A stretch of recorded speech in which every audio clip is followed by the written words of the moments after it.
రాష్ట్రంలోని అన్ని గ్రామాల నుంచి ఇటువంటి పిటిషన్లే వచ్చినందువల్ల మీ ఊరు చెరువుకు ప్రత్యేకంగా పూడికి తీయించడం కుదరదని ప్రభుత్వం కరాఖండిగా చెప్పేసింది. మన ఊరి చెరువు పూడిక తీయడానికి 34 లక్షలు అవుతుందట. ప్రస్తుతానికి ప్రభుత్వం దగ్గర అంత డబ్బు లేదు. ఓ 6 నెలలు ఆగమంటున్నారు. సరే 6 నెలలు మనం ఆగుతాం, వచ్చే వర్షాలు ఆగుతాయా? దానికి నదుల అనుసంధాన పథకం ఉంది కదా, ఇదెందుకని మంత్రి గారు అడుగుతున్నారు. గవర్నమెంట్ కి డబ్బు సమస్య, రైతులకి బతుకు సమస్య. చంద్రకాంతన్ వచ్చాడ్రా.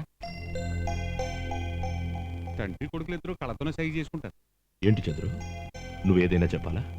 నాన్న, మన ఊరి చెరువు పూడిక తీయడానికి 34 లక్షలు అవ్వదు.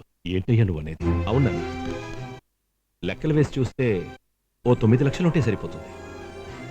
నాన్న, ఈ పనికి గవర్నమెంట్కి జిఎన్టీ కంపెనీ వాళ్ళు కొటేషన్ ఇచ్చారు. వాళ్ళు కొటేషన్ ఇచ్చేటప్పుడే 35% లాభం వేసుకుని ఇచ్చుంటారు.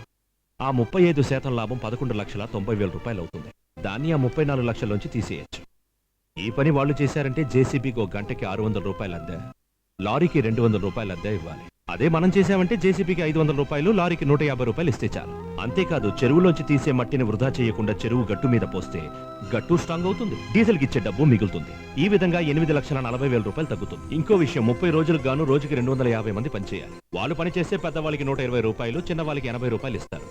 మనమే పని చేసుకుంటే పెద్దవాళ్ళకి 100 రూపాయలు, చిన్నవాళ్ళకి 60 రూపాయలు ఇస్తే చాలు. ఈ విధంగా 1,40,000 రూపాయలు తగ్గుతుంది. అది మాత్రమే కాదు, మన చెరువు మట్టి సాయిల్ టెస్ట్ చేసినప్పుడు 6 అడుగుల వరకు బంకమట్టి ఉందని తేలింది.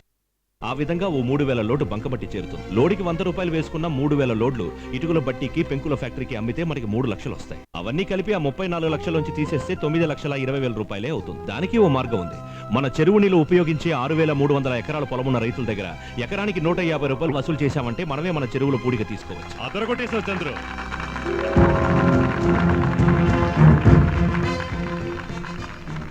పర్వాలేదు, ఆ 9 లక్షల చిల్లర మనమే ఖర్చు పెడదాం. అలాగే నాన్న. ఇదిగో నన్ను వదిలేకండి, నా ఓట కింద నేను కొంత ఇస్తా. ఏమయ్యా, మీరు కొంత ఇవ్వండి. అయ్యా, మీటింగ్ అయిపోయింది, బయలుదేరండి. రారెడ్డి, బయలుదేరదాం. మన చంద్రు చేతులు ఏదో పెట్టుబడి తిరుగుతున్నాడు ఏంటి అనుకునేవాడిని. చదువుకున్నాడని నిరూపించుకున్నాడు. మా అమ్మాయి కూడా అలాంటి పెట్టి కొనిచ్చి నేర్చుకోమని చెప్తా. సీట్ కావాలంటే రాజారెడ్డిని లేపేయి. మన జన గురించి నీకు తెలీదా? పెద్ద ఆయన పోయాడంటే ఒక రోజంతా ఏడుస్తారు, 4 రోజుల పాటు గుర్తుంచుకుంటారు.